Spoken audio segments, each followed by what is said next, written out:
My name is Mara Bennett. I'm 39 years old. And for the last 6 years, my hometown has known me as the woman who walked out on her own daughter.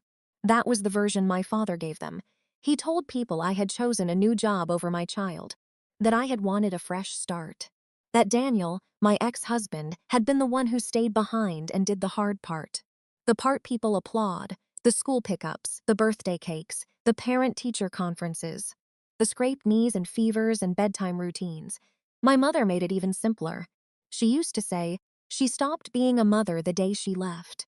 I heard that sentence before I ever heard her say it directly to me. A neighbor said it at the grocery store when she thought I was too far away to hear.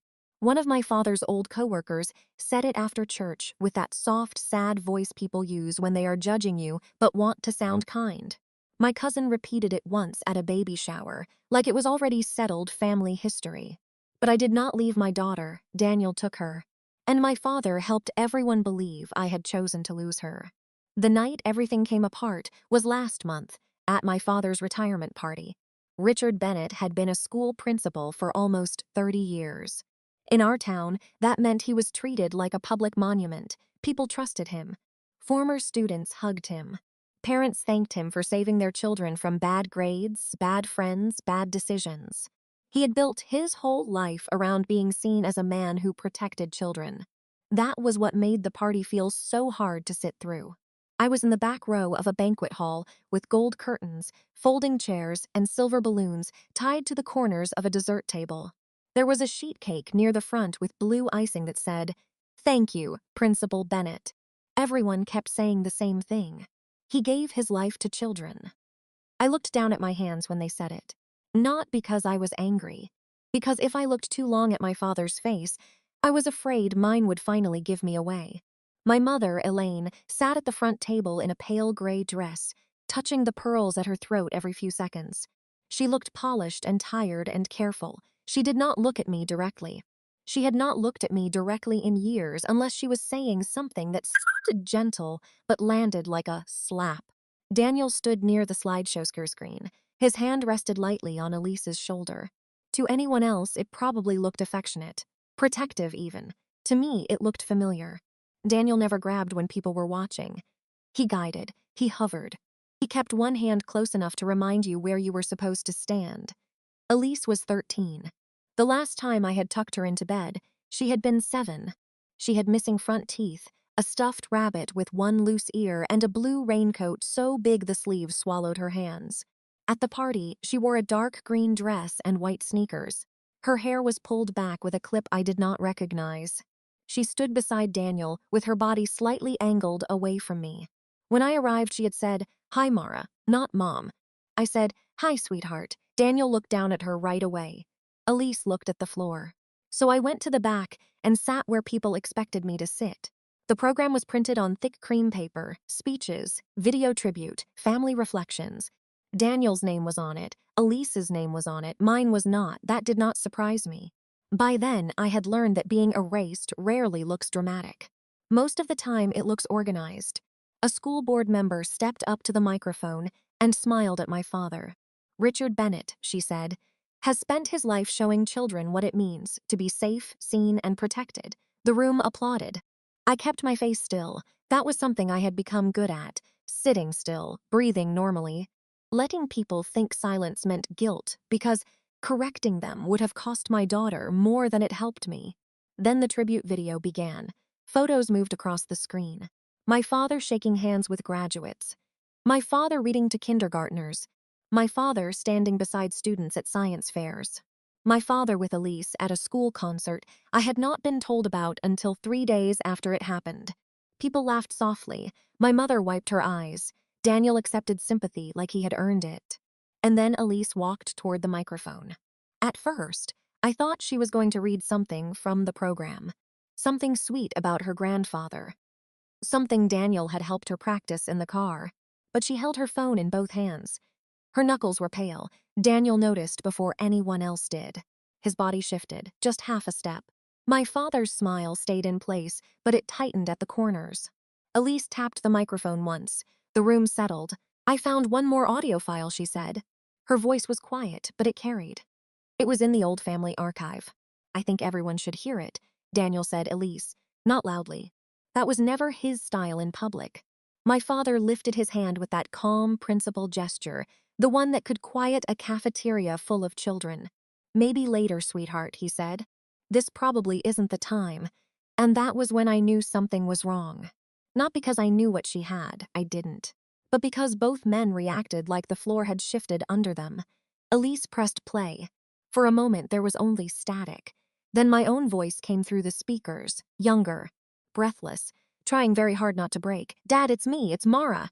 I need you to call me back as soon as you get this. The banquet hall went still.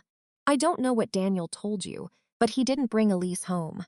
He was supposed to have her back by 8. It's after 3 now. His phone is off. His mother says she doesn't know where he is. My fingers went numb. I knew that voicemail. I had left it 6 years earlier, barefoot in my kitchen, one hand braced on the counter, rain hitting the window over the sink. But knowing a memory exists is different from hearing it played back in a room full of people who had spent years believing you were the villain. My younger voice kept going. Please call the school first thing if you don't get this until morning, and call Mr. Halpern. I know you said not to involve lawyers yet, but I need somebody local to know before Daniel starts telling people I agreed to this. Someone near the front whispered, "What is this?" Daniel moved toward Elise. "Elise, stop it." She didn't. My father's expression changed then, only a little, but I saw it. The softness drained out. My voice came through again. "Dad, please. People will believe him if he says I left. They'll believe you if you say I didn't." Elise was crying now, not loudly. Tears just slid down her face while she stared at the phone in her hand. Then the voicemail reached the sentence I had spent 6 years trying not to hear inside my own head. "Daddy, please don't let them teach her I left." Elise made a small sound. Then she turned toward my father, not toward Daniel, toward my father. And for the first time in 6 years, the room stopped looking at me like I was the woman who abandoned her child. They looked at him. My father opened his mouth. Daniel reached for Elise's phone. I stood before I even realized I had moved. And if you have ever had someone rewrite your life so completely that even someone you loved believed the lie, stay with me. Because this is not a story about revenge. It is about what happens when a daughter finally hears her mother's real voice. Now, let me take you back 6 years, to the night Daniel didn't bring my daughter home. It was raining then too, not a storm. Just steady rain, the kind that makes the streetlights blur and turns every car window into a moving smear of yellow and red. I remember because I had towels folded over the back of the couch for Elise. She hated wet socks. She could handle wet hair, wet sleeves, even rainwater dripping from the end of her nose. But wet socks made her furious in the way only a 7-year-old can be furious, like the whole world had personally insulted her. Her purple pajamas were folded on the bathroom counter. Her toothbrush had a little suction cup at the bottom, and it was stuck crooked to the sink. On the refrigerator, I had taped the custody calendar in 3 colors because Daniel had started pretending to forget dates when they were inconvenient. Blue for school days, green for my time, yellow for handoffs. That night's return time was written clearly, 8 p.m. I checked it at 7:42, even though I already knew. At 7:55, I stood near the front window and watched headlights pass through the rain. Every car made me straighten. Every car kept going. At first, I told myself not to be dramatic. Daniel was late often, 10 minutes, 20, sometimes 40. He always had a reason, traffic, gas. Elise wanted fries. His phone died. He thought I said 8:30. He thought the parenting app had a different time. He thought I needed to learn flexibility. So at 8:07, I opened the custody app and took a screenshot. At 8:50, I texted him. Running late? At 8:22, I called. No answer. At 8:31, I called again, straight to voicemail. The house felt too clean. That is what I remember most. The counter wiped down. The crayons in their plastic box. Elise's sneakers missing from the mat because she had worn them to Daniel's. The quiet had too much room inside it. At 8:46, I called Daniel's mother. She answered on the 5th ring and sounded annoyed before I finished, saying hello. "Mara, I haven't seen them. Did Daniel mention stopping by?" "No. He was supposed to bring Elise back at 8. A pause. Then she said, "Maybe he lost track of time." I looked at the calendar on the refrigerator. "He's not answering." Another pause. "Well," she said, I'm sure there's an explanation. That was the first sentence people always handed me when Daniel crossed a line. I'm sure there's an explanation. As if explanations could bring a child home. At 9:10, I called my father. He did not answer. That was not unusual. My father kept his phone in the kitchen after dinner because he said people had forgotten how to respect boundaries. But I still left a message. Dad, Daniel's late with Elise. Call me when you get this. I kept my voice calm. At 9:40, I called again. At 10:15, I drove past Daniel's apartment. His parking space was empty. The rain kept falling. And that was the first time I let myself think the thing I had been avoiding since 8 o'clock. He wasn't late. He was gone. I didn't understand, at first, how long someone can prepare to do something cruel while still looking normal. That was the part I kept going back to later, not the empty parking space. Not even the unanswered phone. It was everything before that. All the small moments I had explained away because I was tired, because I was 39, because I wanted my daughter to have two parents who could stand in the same school hallway without making her feel like she had to choose which direction to look. Daniel and I had been separated for 8 months by then. The divorce was not final yet. We were still in that gray place where everything had a temporary label on it. Temporary custody schedule, temporary support order, temporary address. Temporary parenting app neither of us liked using. Temporary rules that were supposed to hold until adults could become reasonable. I was living in a small rental duplex on Miller Street. The kitchen floor sloped toward the back door. The bathroom fan made a clicking sound for 3 minutes after you turned it off. The landlord had painted over old cabinet handles instead of replacing them, so they stuck to your fingers in humid weather. But it was ours, mine and Elise's. She had the smaller bedroom, the one with yellow curtains. I let her tape drawings to the wall, even though the lease said not to use tape. She drew houses constantly back then, houses with crooked chimneys, houses with flowers bigger than the windows, houses with 3 people standing outside. Sometimes she drew Daniel, sometimes she didn't. I never asked. Every morning I made her toast and cut it into triangles because she once told me squares tasted too quiet. I don't know what that meant, I still don't. But triangles made her eat breakfast, so triangles became the rule. I kept extra socks in the glove compartment because wet socks could ruin her entire day. I kept a hairbrush in my purse. I kept a folder in the passenger seat with school forms, insurance cards, pickup authorizations, and a printed copy of the custody schedule because Daniel had started saying things like, "I thought we changed that when we had not changed anything." That folder became part of my life. So did screenshots, so did timestamps. I did not think of it as evidence then. I thought of it as staying organized. Around that same time, I had accepted a job 2 cities over at a medical billing office. It was not glamorous. It was 40 minutes away without traffic, longer if it rained. But it came with health insurance. Real health insurance. Dental for Elise. A better hourly rate. A supervisor who said there was room to move into compliance if I learned the systems. I took it because I needed stability. Daniel told people I took it because I wanted distance. That was one of his gifts.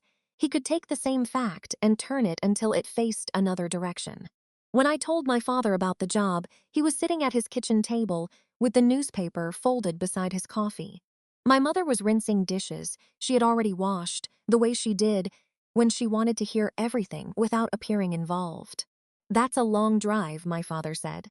"It's manageable. With Elise, it's better insurance." He made a small sound. Not quite disagreement, not quite support. "Sometimes," he said, "young mothers think money solves more than it does." I looked at him. "I'm not doing it for money." "No," he said, and lifted his coffee. "Of course not. That was how my father corrected you. Not directly. He just made your own sentence sound naive when he repeated it back." My mother turned off the faucet. "Your father only means you're under a lot of pressure." "I know. And Daniel is under pressure too." I remember pressing my thumb into the edge of my car key until it hurt. Daniel had already returned Elise late 4 times that month. He had forgotten her lunchbox twice. He had sent her back without her reading folder, and then told the teacher I was the one who misplaced school things. When I brought it up, he smiled in front of people and said, "Mara gets anxious when she feels out of control." He said it gently.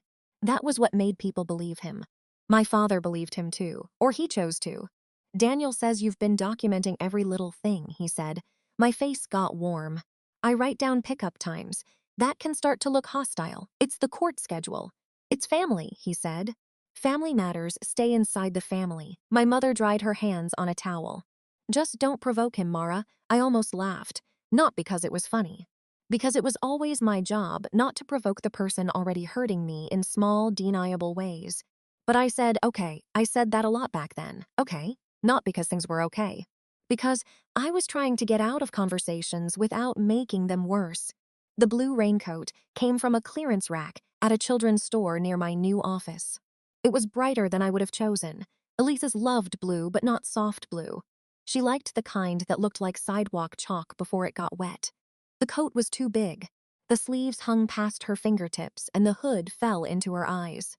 You'll grow into it, I told her. She stood in front of the hallway mirror, swishing side to side. I look like a blueberry detective. You do. A serious one? Very serious. She wore it around the house for an hour.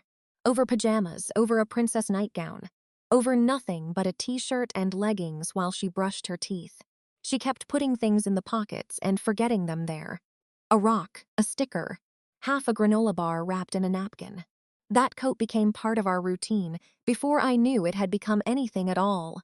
On rainy mornings, she would run to get it before I had to ask. On custody days, I checked the pockets for crayons because Daniel hated when she brought junk to his apartment. His word, not mine. One Saturday, when he came to pick her up, she ran outside in the raincoat and jumped into a puddle beside his car. Daniel smiled at her, then looked at me. New coat. Clearance. He touched the sleeve between two fingers.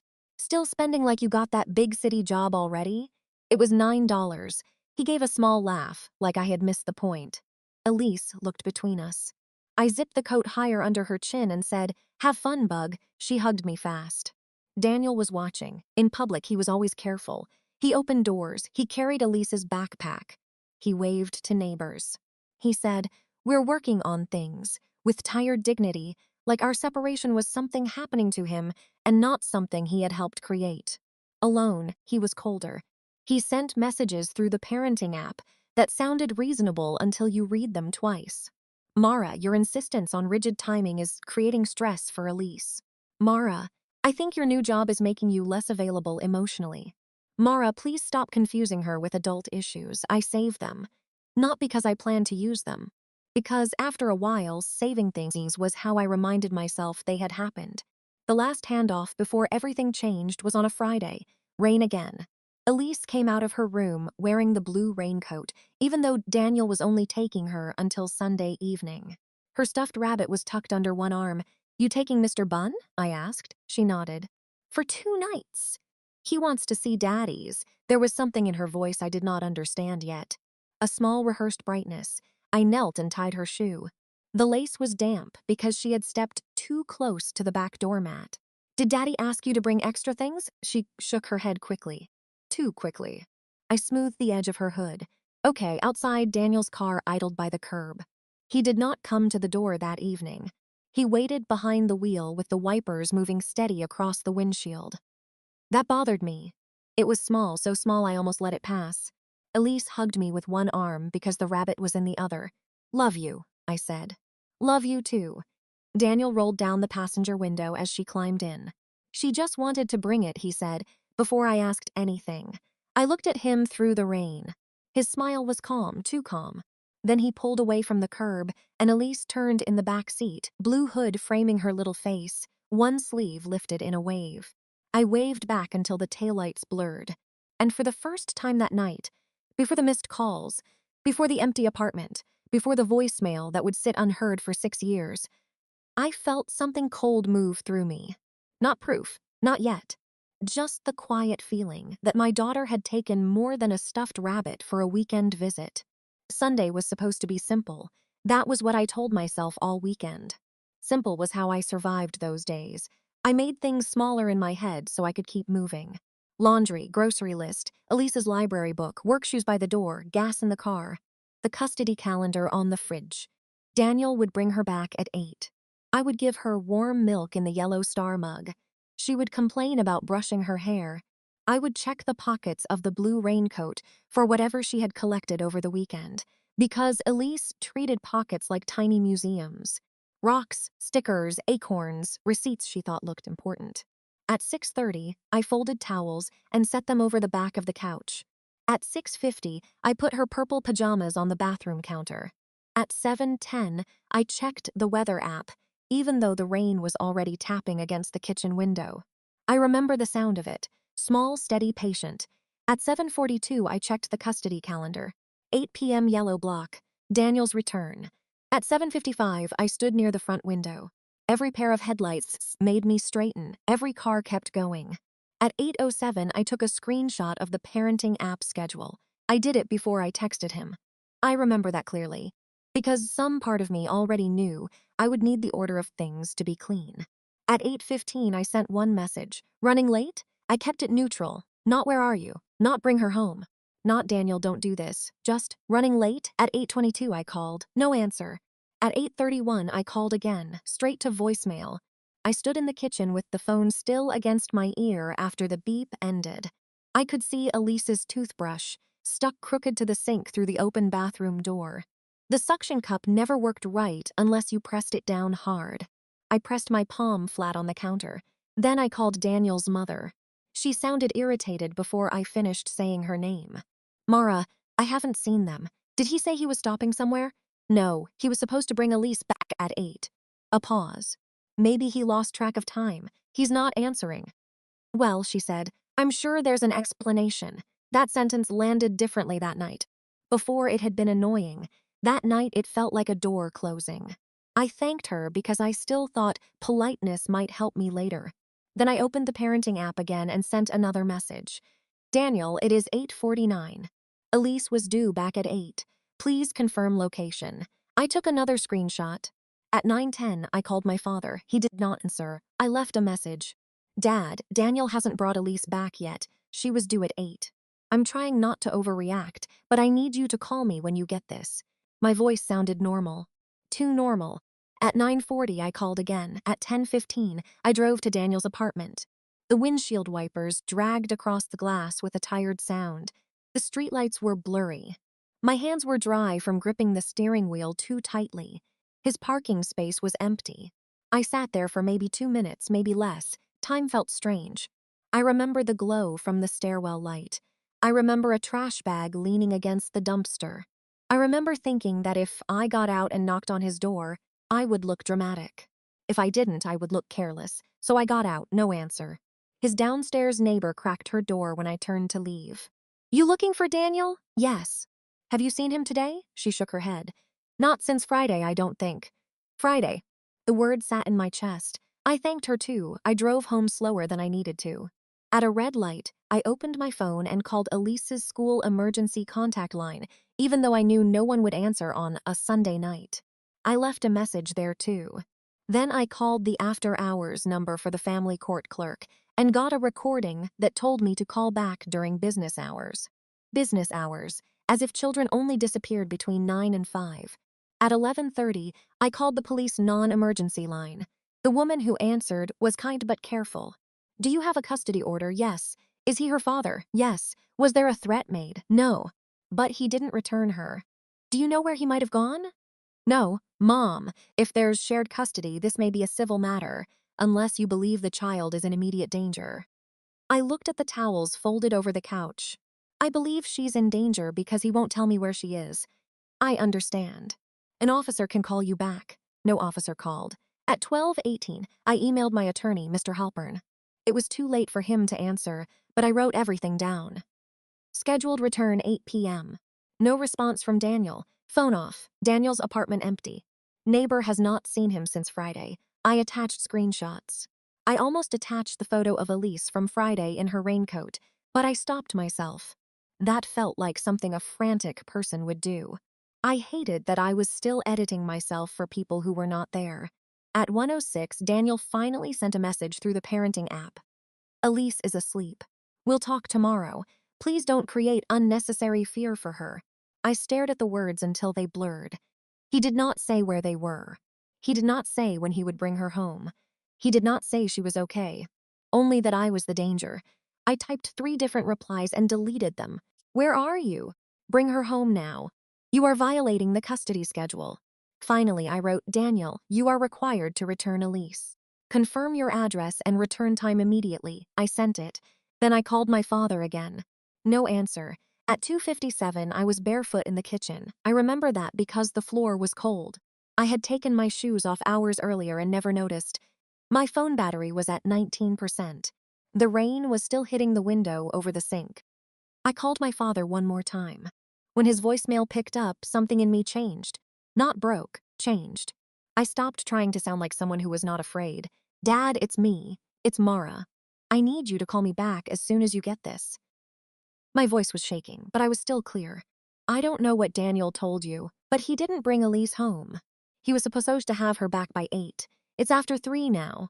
His phone is off half the time, and when he finally messaged, he wouldn't tell me where she was. I looked at the custody calendar on the refrigerator. Please call the school first thing if you don't get this until morning, and call Mr. Halpern. I know you said not to involve lawyers yet, but I need somebody local to know before Daniel starts telling people. I agreed to this. I paused because I could hear myself breathing. Too fast, too loud. Dad, please, people will believe him if he says I left. They'll believe you if you say I didn't. The kitchen went quiet except for the rain. Then I said the sentence I would hear again 6 years later in a room full of people. Daddy, please don't let them teach her I left. I ended the call before I could say anything less useful. Then I plugged my phone into the wall and sat on the kitchen floor beneath the calendar.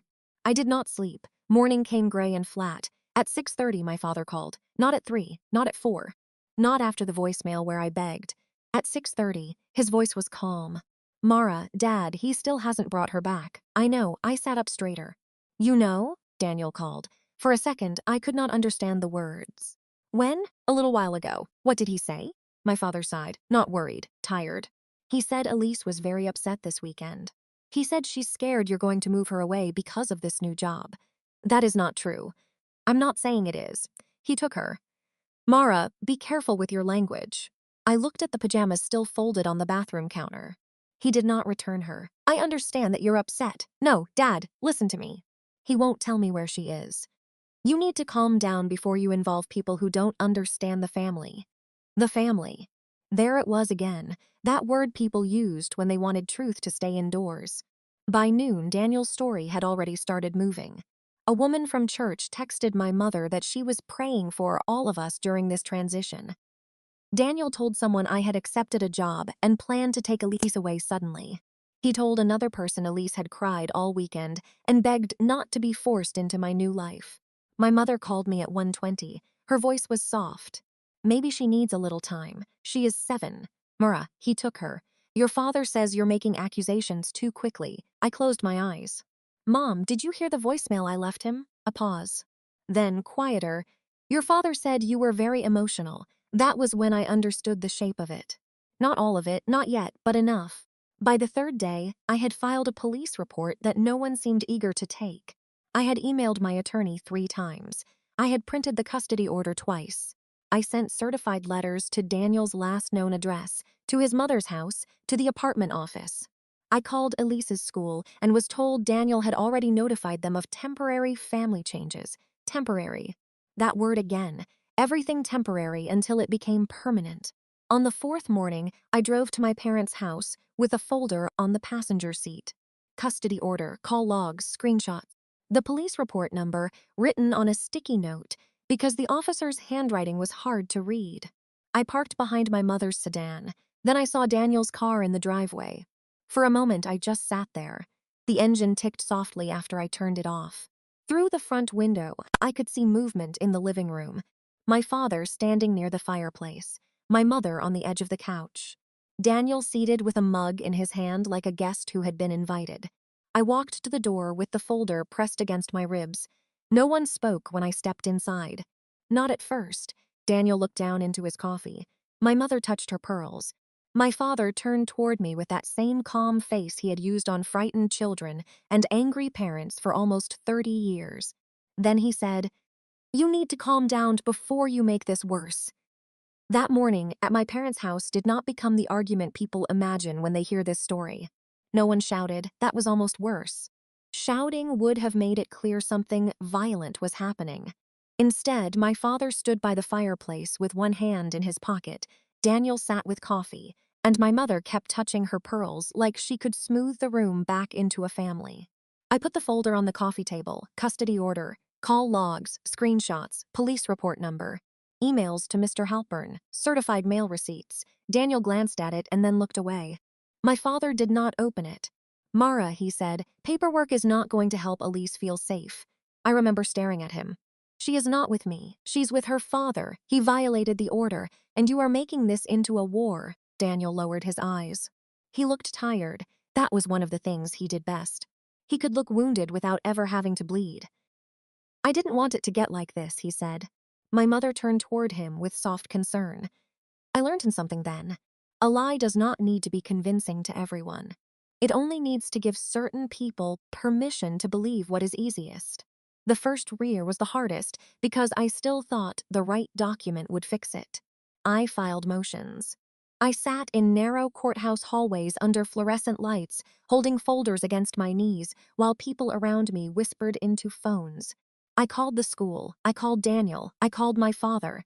I called my attorney until I started apologizing before I even said, "Why, Mr. Halpern was kind, but kindness does not move quickly through court calendars." "We'll keep documenting," he told me, so I did. I made a binder, then another, blue tabs for calls, green tabs for returned mail, yellow tabs for court filings, red tabs for anything Daniel sent through the parenting app. Every birthday, I called Elise. The first birthday after he took her, I stood in my kitchen with a cupcake on the counter because I did not know what else to do. It had blue frosting. I lit one candle even though she was not there to blow it out. I called at 6:30 because that used to be after dinner but before bath time. No answer. I left a message. "Happy birthday, Bug. I hope you had cake. I love you." The next year, the number had been disconnected. The year after that, it rang twice and went to voicemail. The fourth year, someone answered and hung up before I finished saying her name. I wrote each attempt in a notebook, date, time, number dialed, result. I hated that love had become something I logged like mileage, but I logged it anyway. I sent gifts too, a book about space because Elise used to ask if the moon followed our car, a sweater with little clouds on the sleeves, a set of colored pencils, a blue umbrella with white stars. Some packages came back marked undeliverable. Some were signed for and never mentioned. Once, Daniel sent a parenting app message 3 weeks after Christmas. "Please stop sending guilt gifts. Elise finds it confusing." I typed a reply. "They are birthday and Christmas gifts from her mother." Then I deleted the word mother because I knew he would use it. I sent, "I will continue sending appropriate gifts and cards." He did not answer. That was how 6 years began to pass, not all at once, in small denials. A school concert I heard about from a flyer posted at the library.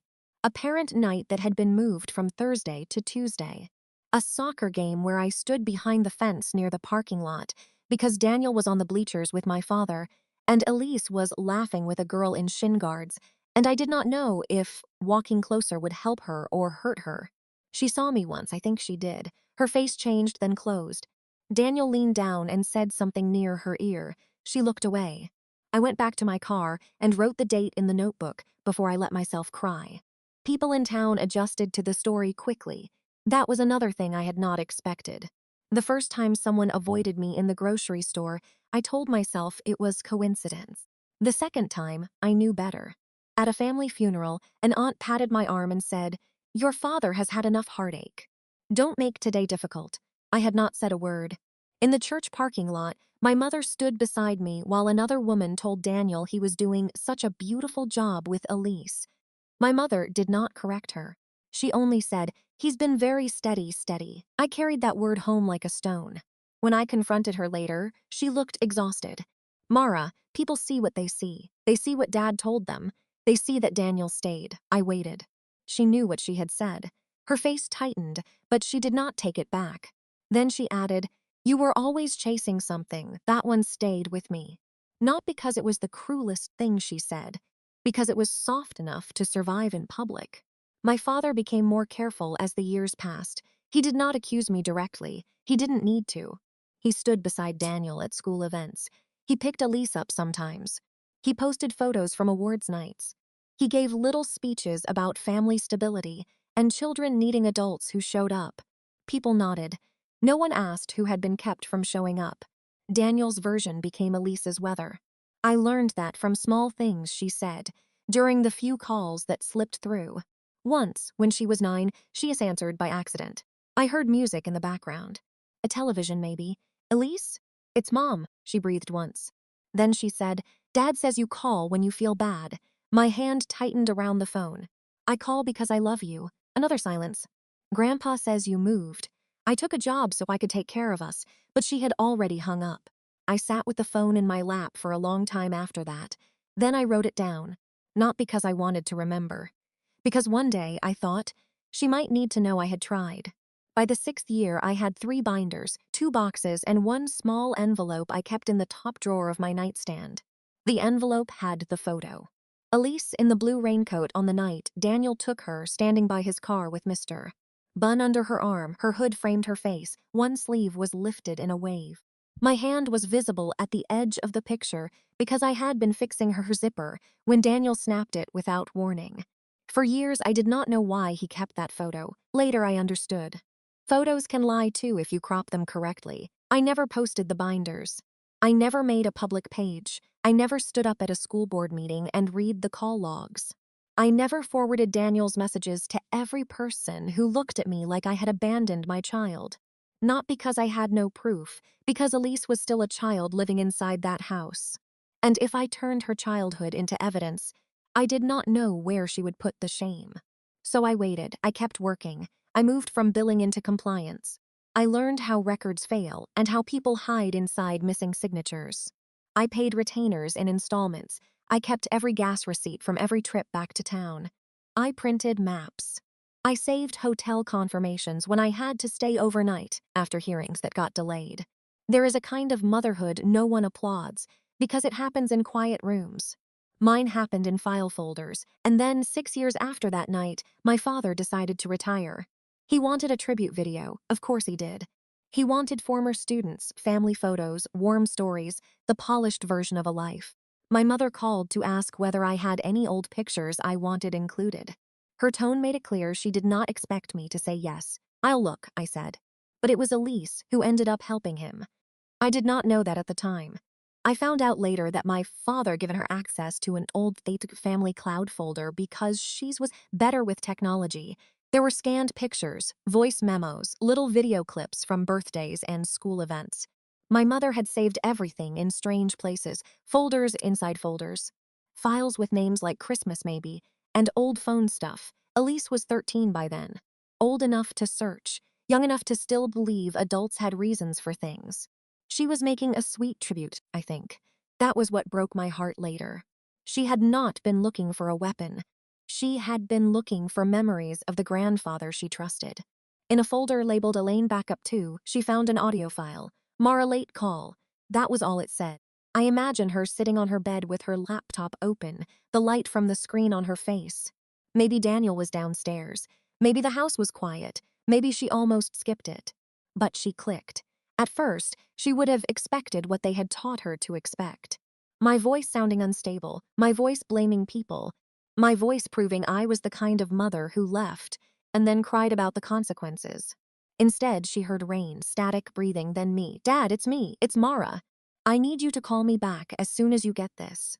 She listened to the whole thing once. Then again. Then she paused it halfway and searched the date. 3 in the morning. The night Daniel had always told her I decided to leave. For 2 weeks, she said nothing. She listened to that file in pieces before school.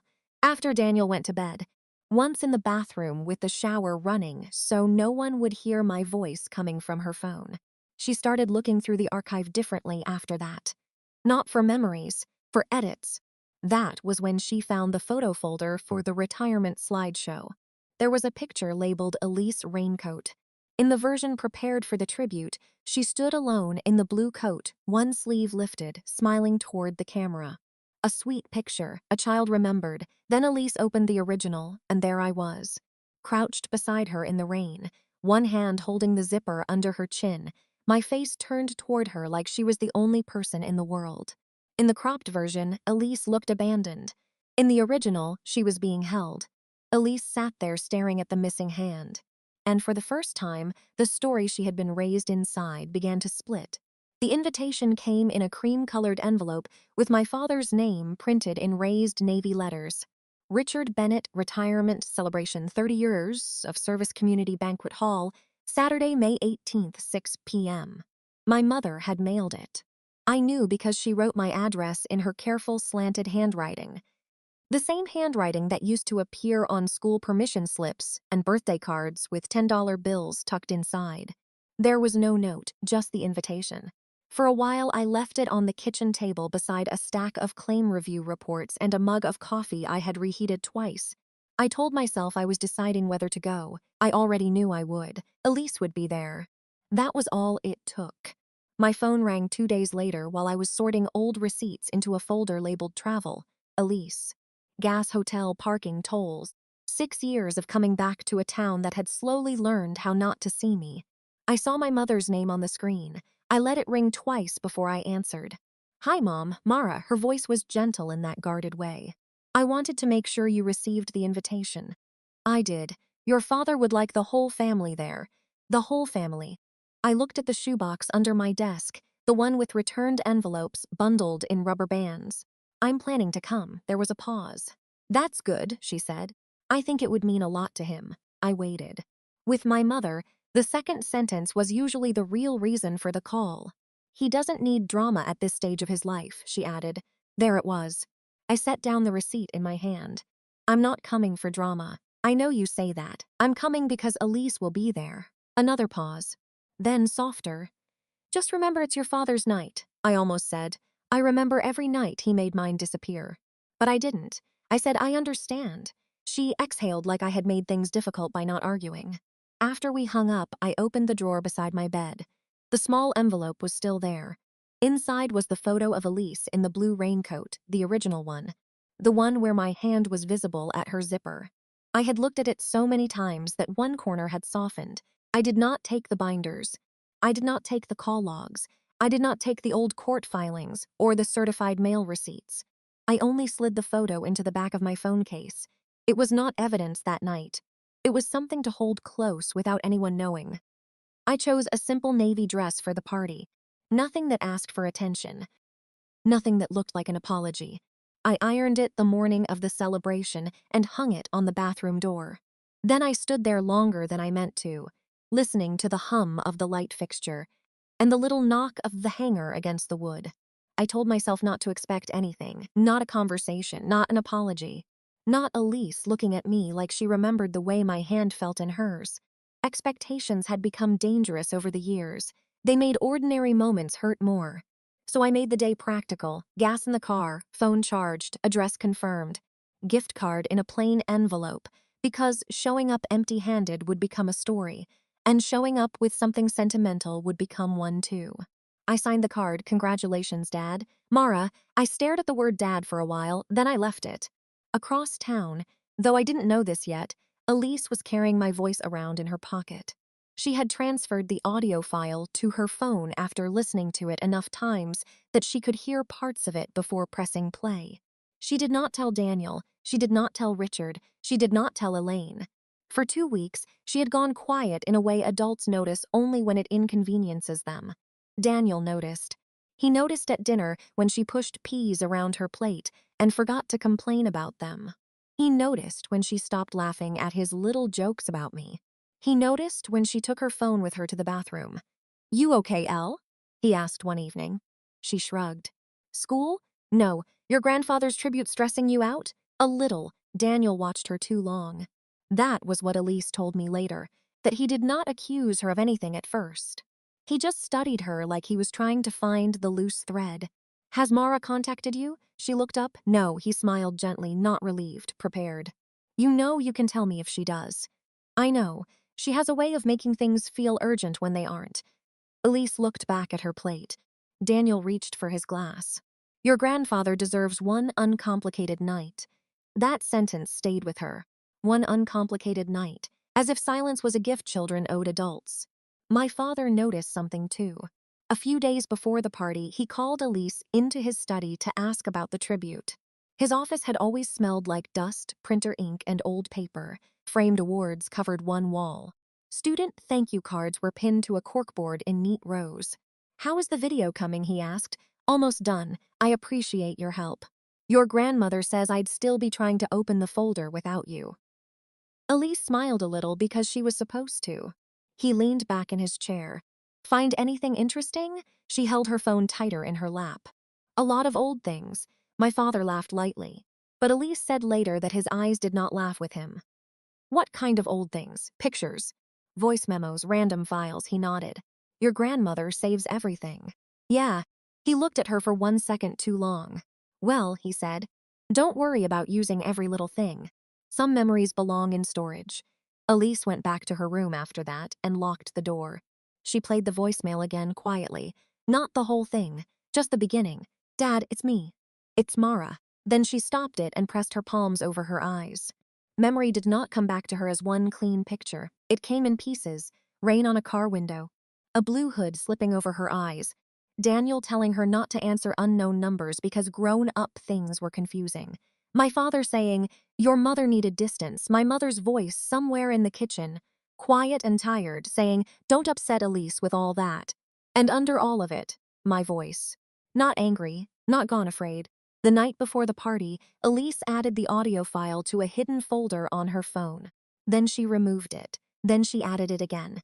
She did not know what she was going to do. That was important. People later acted like she had planned a perfect public reveal. She hadn't. She was 13. She was hurt. She was confused.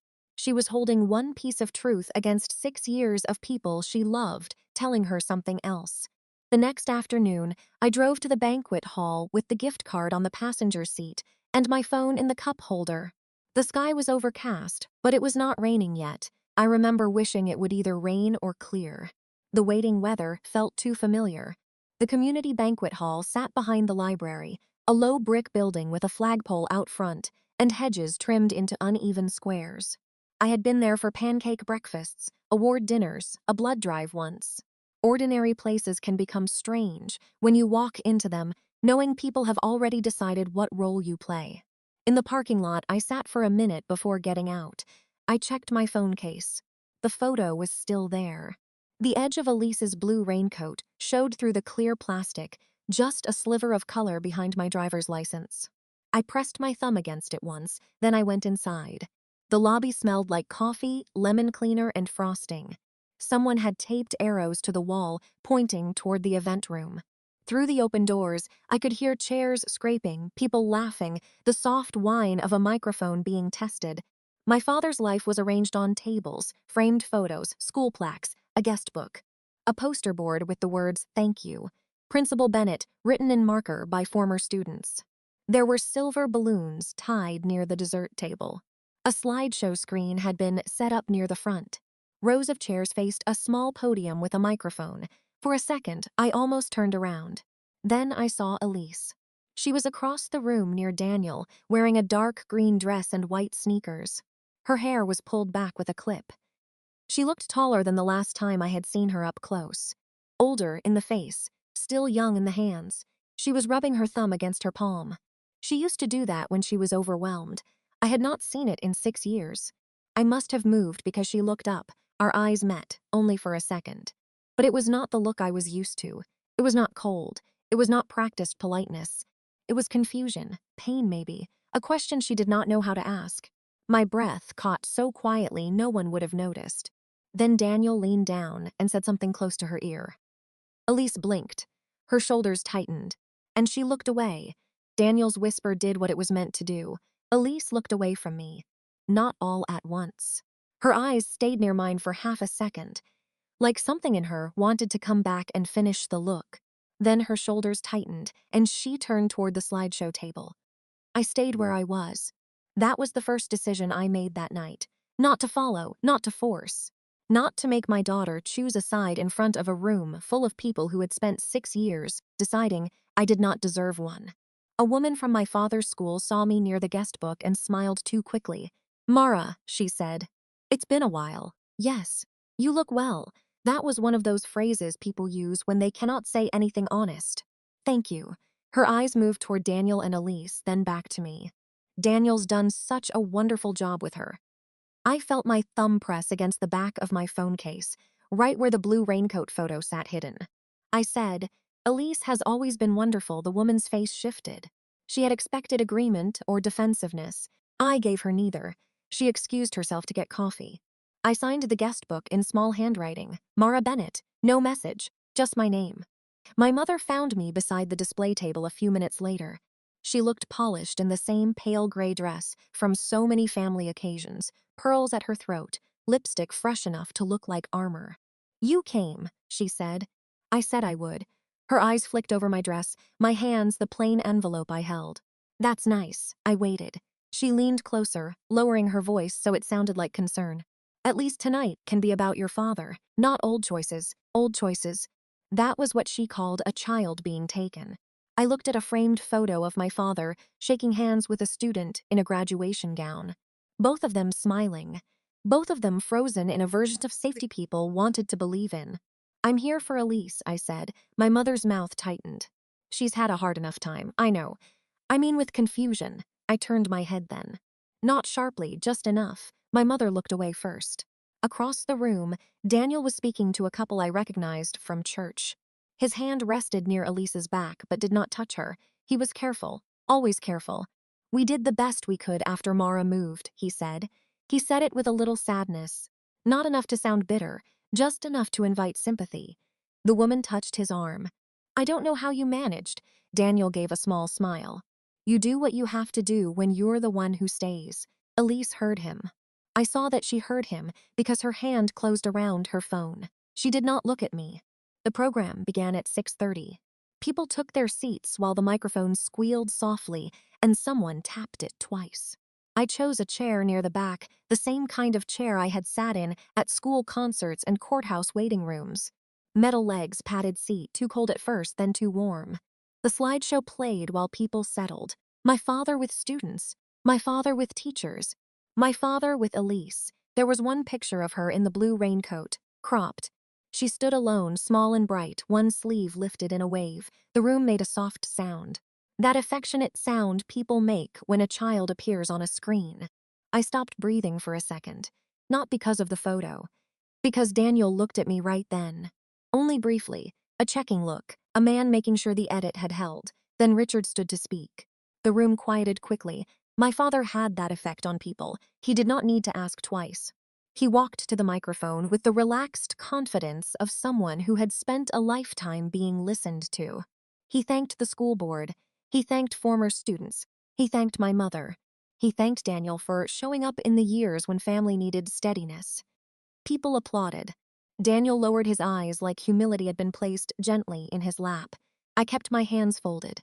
My father looked over the room with his soft public face. "When I started as a principal," he said, "I thought education was mostly about lessons reading, math, discipline. But children teach you very quickly that what they need most is consistency. They need adults who stay." A few people nodded. Elise was very still, my father continued. "They need adults who understand that love is not just a feeling. It is presence. It is sacrifice.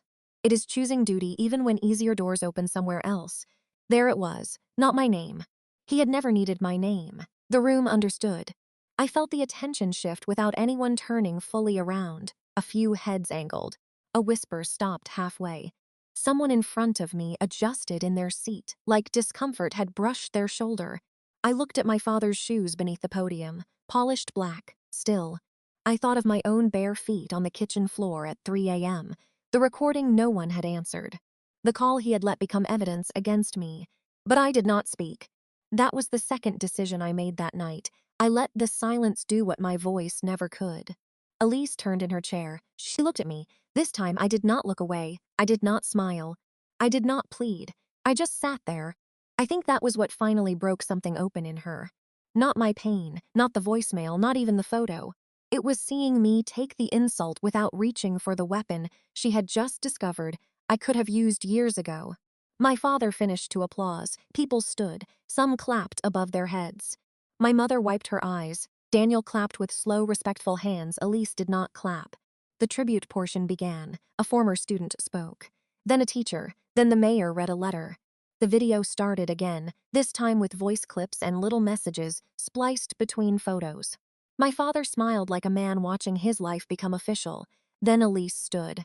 At first, no one noticed. She moved quietly, phone in hand, down the side aisle toward the microphone.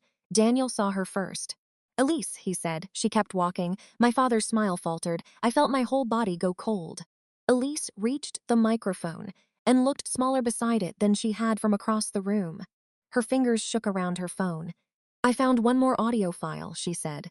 The room settled into polite curiosity. Daniel was already moving. "Elise, not now." My father lifted his hand, gentle and practiced. "Sweetheart," he said, "this probably isn't the time." That sentence changed the room before the audio did. Because it was too quick, too certain. Elise looked at him. For a second, I saw the child she had been. 7 years old in a blue hood, trying to understand why adults' faces did not match their words. Then she pressed play. Static came first, low and thin through the speakers, then rain. Then my voice. "Dad, it's me, it's Mara. I need you to call me back as soon as you get this." I stopped feeling the chair beneath me. A woman near the front turned around. Someone whispered my name. "I don't know what Daniel told you, but he didn't bring Elise home. He was supposed to have her back by 8. It's after 3 now. His phone is off half the time, and when he finally messaged, he wouldn't tell me where she was." Daniel reached the aisle. "Elise, stop." She flinched but did not stop it. On the recording, I was breathing too fast.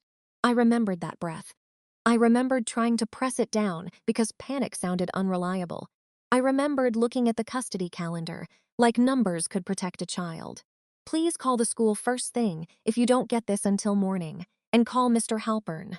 I know you said not to involve lawyers yet, but I need somebody local to know before Daniel starts telling people I agreed to this." The room changed slowly. Not all at once. A few people looked at Daniel, more looked at me. Then, almost together, they looked at my father. Richard had not moved. His hand still rested on the edge of the podium. His face was calm, but the calm had hardened. My voice kept playing. "Dad, please. People will believe him if he says I left. They'll believe you if you say I didn't." Elise's face twisted. The phone shook in her hand. Then came the sentence. The one I had left in the dark, thinking it had died there. "Daddy, please don't let them teach her I'd left." Elise made a sound like she had been holding her breath for 6 years. Then she turned toward Richard. Not Daniel, Richard. The room went so quiet, I could hear the faint buzz of the banquet hall lights. My father stepped toward her. "Elise," he said, and now his voice was lower. "You don't understand the adult context." She stared at him. "You heard her," she whispered. My mother stood halfway, then sat back down. Richard looked toward the room, then back at Elise. "Your mother was very emotional that night."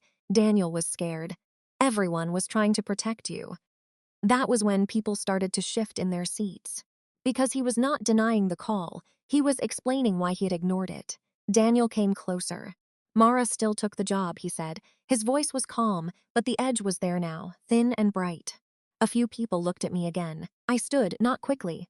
I did not want Elise to think I was rising to fight. I only stood because some truths are smaller when spoken from a chair.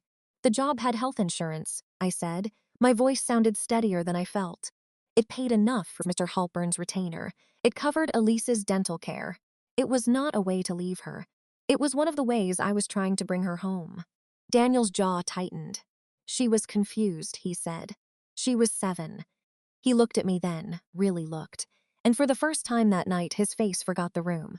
"You could have stayed. I came back every month until you changed addresses." That landed. I saw it move through the room in small pieces, a breath, a glance. A woman lowering her eyes. "I called the school," I said. "I sent letters, I filed reports. I called every birthday." Elise turned toward me. Her face was wet, not dramatic, not messy. Just devastated in the way children look when they realize adults have handed them grief and called it truth. "You called?" she asked. The whole room seemed to disappear around her voice. I looked at her, and for 1 second she was 7 again. Blue raincoat, missing teeth, wet socks. Her hand in mine. "Yes," I said. Her fingers tightened around the phone. "On my birthdays," I swallowed. "Yes." She looked smaller then. Not younger exactly.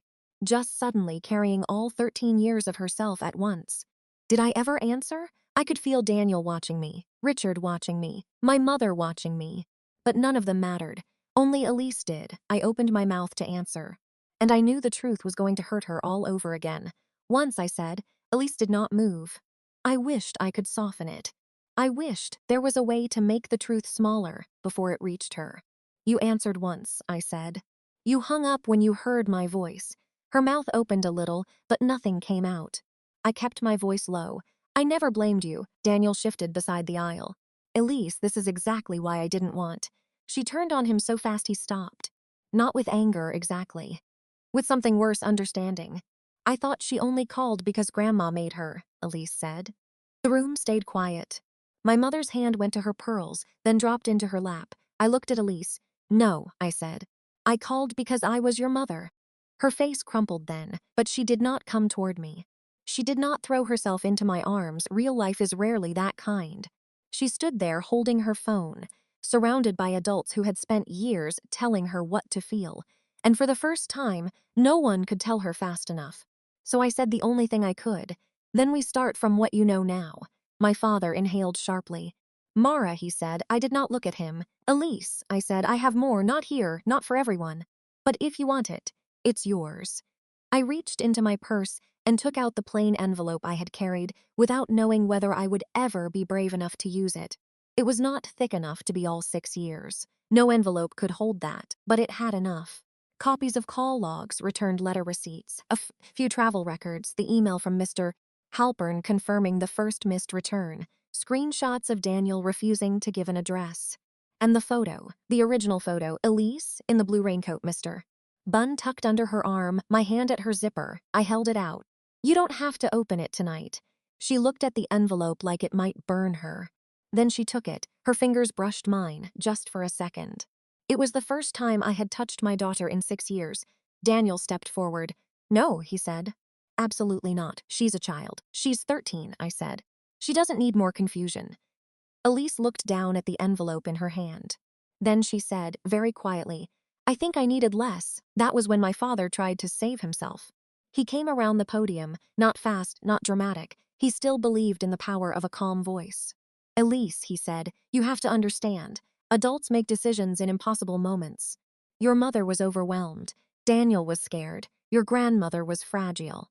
I was trying to keep this family from breaking apart. No one answered, so he looked at me. You know that.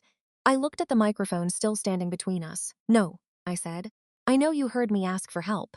His face changed. Only a little, but the room saw it now. That was the difference. For years, his expressions had explained me away. Now they explained him. He turned toward the guests, toward the teachers and former students, and people who had stood to applaud him 15 minutes earlier. This is a family matter, he said, and I saw it then. The sentence had lost its shelter.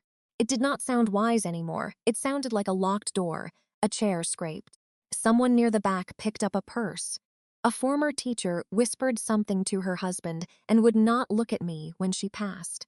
The mayor folded his printed letter and slid it into his jacket pocket. The party did not explode. It emptied. That was somehow worse for my father. No shouting, no public trial. Just people quietly understanding that they had been clapping for a version of him that could not stay in the room anymore. Daniel reached for Elise's arm. Come on, we're leaving. She pulled back, not hard, just enough. I don't want to go with you right now. His face tightened. Elise. I said not right now. He looked around, remembering the audience. That saved her from the voice he would have used at home. My mother stood then. She can come with me, she said. Elise looked at her grandmother and I saw the hurt pass over her face. Not trust, not forgiveness. Just the need for somewhere to stand while the floor kept moving. I wanted to say, come with me. Every part of me wanted that, but love is not possession. I had learned that from losing her to someone who thought it was. So I said, you can decide what feels safest tonight. Elise looked at me, confused again, like choice was a language she had not been allowed to practice. I need to think, she said. I know. Daniel stared at me like I had taken something from him. Maybe I had, not Elise, the story. My mother came near me before she left with Elise. Her eyes were red, but she still looked arranged, like if she held herself carefully enough, nothing would spill out. Mara, she said. I waited. I didn't know it was like that. I thought of the voicemail. The birthday calls, the church parking lot, her saying Daniel had been steady. You didn't want to, I said. She flinched. For a second, I thought she might defend herself. Instead, she whispered, I'm sorry. I nodded once, not forgiveness, just acknowledgement. I'm tired, Mom, that was all I had left. The weeks after that were quiet in a way I had not expected. Not peaceful. Quiet, mister. Halpern reopened filings. Daniel was ordered not to block contact. Elise was given access to me through scheduled calls first, then supervised visits, then ordinary messages that did not have to pass through anyone else's hands. The first text from her came 3 days after the party. It said, I read some of it. I stared at it for a long time before answering. You can take your time. She did. Sometimes she asked questions. Did you send the space book? Yes. Was the blue umbrella from you? Yes. Did you come to the soccer game in 5th grade? Yes, I stood by the fence. There were days she did not write back. I learned not to chase every silence. Eventually, we moved to calls, short ones, 10 minutes, 12. Once only 3 because she started crying and said she had to go. The first time she said, Mom, it was by accident. Mom, did I? Then she stopped. I pretended not to notice. Not because it didn't matter, because it mattered too much to grab at. 2 months later, we met at a diner halfway between her house and mine. It had red vinyl booths, cloudy windows, and a bell over the door that sounded tired. The coffee was too weak, the pancakes were too big. No one there knew our family story, and that made it feel almost holy. At first, we talked about safe things, school music, a book she was reading. How bad the diner napkins were. We did not fix 6 years over breakfast. We built 10 minutes. Then 20, then another Sunday. My father sent letters. I did not open the first 2. The third one sat on my counter for a week before I put it in a drawer. Maybe one day I would read it. Maybe I would not. Healing did not require me to become available to everyone who had hurt me. Daniel remained in Elise's life, but differently, more watched, more limited, less able to decide what she was allowed to know. My mother called sometimes. Her apologies came in pieces. I should have asked more. I should have listened. I shouldn't have said what I said. I did not tell her it was fine. It was not fine, but I stopped needing her to understand all of it at once. One Sunday it rained. Not hard, just steady soft rain that blurred the diner windows and made the parking lot shine. I was already in our booth when the bell over the door rang. Elise came in with her hair damp at the ends. She was wearing a blue raincoat, not the old one. This one fit her. The sleeves ended at her wrists, the hood was pushed back. The color was almost the same. She saw me notice. For a second, she looked nervous. Then she slid into the booth across from me. I listened to the whole voicemail again, she said. I wrapped both hands around my coffee mug. Did it hurt less? She shook her head. No, I nodded. Truth does not always hurt less just because it is true. Elise looked down at the table, then back at me. But it made me remember your voice. I could not speak right away. Outside, rain moved down the glass in thin lines. Inside, my daughter sat across from me in blue. When we left, she paused by the coat hooks near the diner door. Mine was already hanging there, dark and plain, still damp at the shoulders. Elise took off her raincoat and hung it beside mine. 2 coats, that was all. Not a miracle. Not the years returned. Not a family made whole as if nothing had happened. Just 2 coats by the door, dripping rain onto the same little mat. For 6 years, I had lived with one voice calling into silence. That morning, someone came back.